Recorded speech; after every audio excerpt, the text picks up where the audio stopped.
if we can promote increased propionate production in the rumen, oftentimes we'll see a bump in milk protein yield and percentage. Then beyond that, and that way we may be feeding more digestible feeds, stuffs, more fermentable carbohydrates, higher digestibility forage, those kind of things.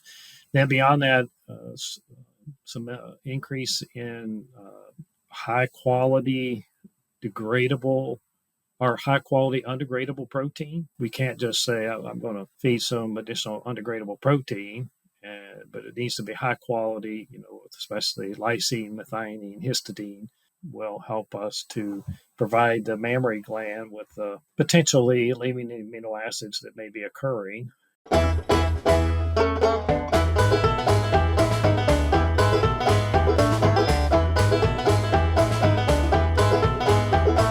So hello everyone, this is Luis Ferreiro, one of the hosts of the Dairy Nutrition Blackbelt Podcast.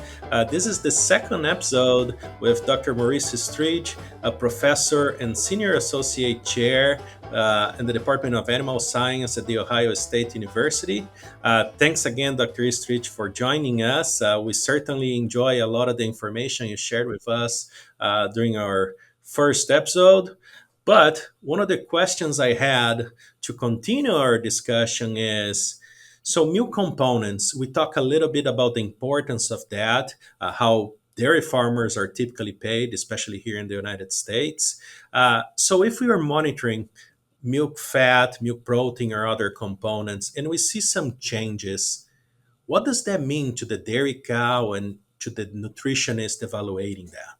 Yeah, thanks, Dr. Fredo, and appreciate the opportunity to join you here for a second segment. And I think this is so important when we really consider how farmers are paid for their product and looking at the shifts in the markets for milk today. And it's one of those things that we can't just say I made a management decision and I'm sticking with this decision all the time. When if you look at the market and the price of fat and the price of milk fat and milk protein, there's fluctuation from year to year. There's fluctuation from month to month, and so we need to be looking at that as a manager interacting with our nutritionist to say, here's a shift has occurred. And some of this is driven by supply demand, some of it by export market and cheese stocks and all that. So we look at currently today, uh, the price per pound of fat is a lot higher than per pound of protein, and that's not to say though that a month from now, 3 months from now, it'll still be the same. And so we need to take that into context and working with our nutritionist to say, how can I take the most advantage in these market shifts in my feeding program to get the highest components to give me the greatest profitability?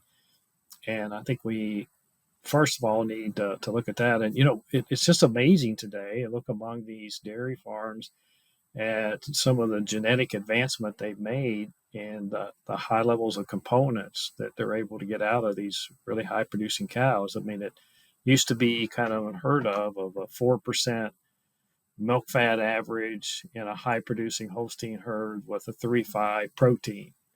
But it's very possible today. And so that's why we are in a different era of how we manage this information. So we first take a look at, certainly we can look at yields of fat, yields of protein.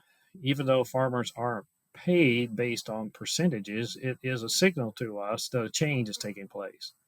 And it's commonly measured by the processor when they're picking up, the milk and taking to the lab. They're going to check that for fat and protein. And of course, they got the pounds, and they'll pay based on pounds. But we have the component percentage right there. And when we see a shift occur, then it's a signal that we need to go back and look at our feeding and management. And many other things in just nutrition can affect these, but that's where we really need to start is nutrition. So on the milk fat side, I think we need to be looking at if we see a drop in milk fat, perhaps The fermentability of our starch source has creeped up. Maybe there's been a change there. Let's say corn silage. We were feeding a corn silage that had a little bit lower digestibility of the corn. Now we shift to a new crop and the digestibility is quite a bit higher, and it put us over a threshold. And you might say, well, if we're getting more yield of milk fat, then is that an issue? Even though our percentage drop a little bit. And I take the approach, no, it's not a problem, as long as we are really trying to watch for all the signals that rumen health is good. As long as rumen health is good and we're able to get more, because we might have seen an increase in milk production, even though fat percent drops some, and that's fine as long as rumen health is good. So fermentability of the starch source, maybe we're overfeeding a little bit too much on the starch side, and we can drop it some. If we want to bump fat up even more, feeding some of the fat supplements today, especially recently with the advancement of palmitic acid supplements. Certainly a lot of research there showing we can feed supplemental fat, not just palmitic, but especially palmitic. We're seeing that we can. There's some bit of work out there right now on roasted soybeans. We can just feed some more supplemental fat a lot of times and boost milk fat. But the palmitic and the roasted soybeans are kind of a popular aspect at the moment. And so those are a couple of things, as long as if we are seeing some variability, what we think is occurring in rumen health based upon fluctuations in milk fat content and consistency of feces, cows intake, then maybe we really got to focus on getting rumen health back, whether that be in terms of the ingredients we have in the diet on the forage carbohydrate side, or we got to get more buffering, feeding some feed additives to get that rumen health back. And so primarily on the milk fat side, if we're promoting acetate production in the rumen, then we're going to see a boost in milk fat yield usually. Then next from that is looking at some supplements, possibly fat or otherwise. No, that's certainly great advice. I didn't talk much about the protein side. And so when we get to think about protein and trying to increase the yield of it, is we're going to, if we can promote increased propionate production in the rumen, oftentimes we'll see a bump in milk protein yield and percentage. Then beyond that, and that way we may be feeding more digestible feeds, stuffs, more fermentable carbohydrates, higher digestibility forage, those kind of things. Then beyond that, some increase in high quality degradable or high quality undegradable protein.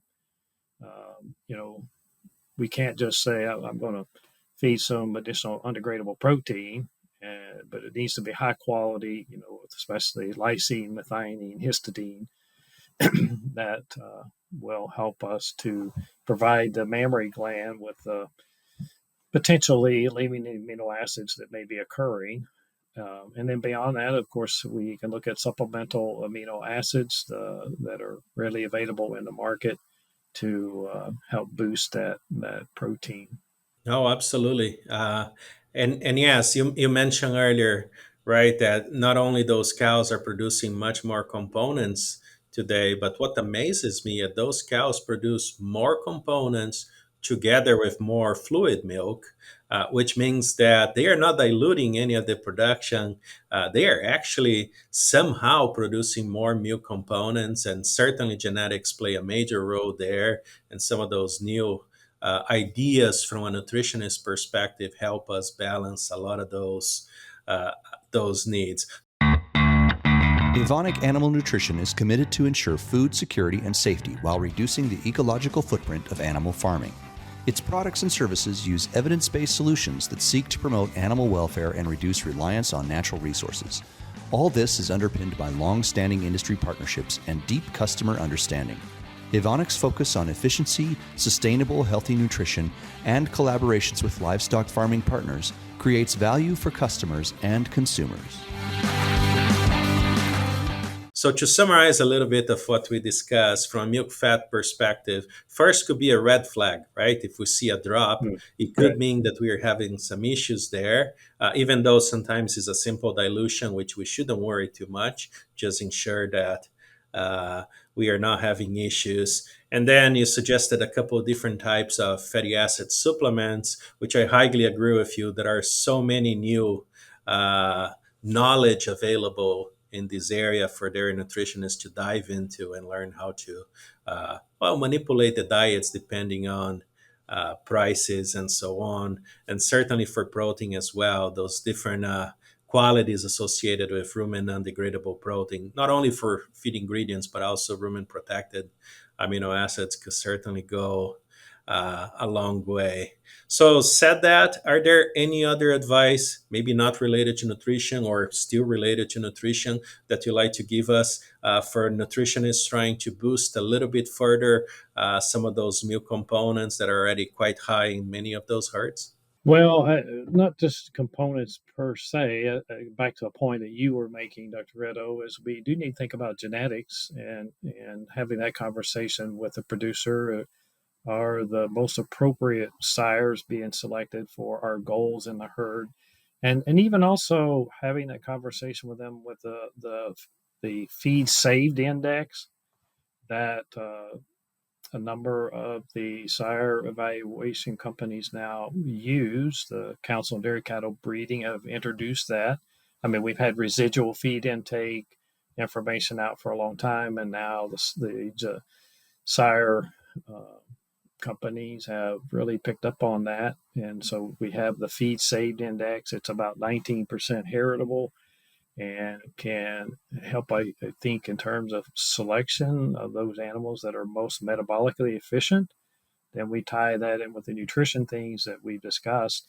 Then we can see improvements on both sides of the nutrition that we offer the cows. They're able to be much more efficient with those nutrients that we've put in front of them and they can consume. So we need to continue to lift that up to them for evaluation.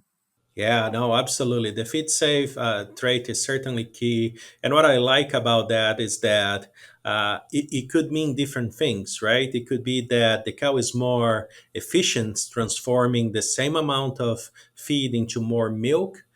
Or it means that that cow eats a little bit less and you actually save some land for production of feed. So certainly Yeah. is a very intriguing trait that dairy farmers can make very good use of that. And either way, it's a win. Absolutely, absolutely. And I hope my colleagues here, they're geneticists, don't hear me say that because otherwise, they'll tell me that genetics is the most important discipline, and we all know that nutrition is key. But jokes aside, certainly be able to feed the cows for their genetics is our goal, and it can go a long way. Thanks again, Dr. Eastridge, for joining us. Thank you at home for joining this discussion, and I hope you can take as many great advice as I could today. See you soon. Hey everyone, we are always searching for the latest and greatest research to share weekly. If you have a dairy nutrition related research trial and would like to come on the show and share it with us, feel free to email the details of your research to hello@wisenetics.com. Thank you and hope to see you soon.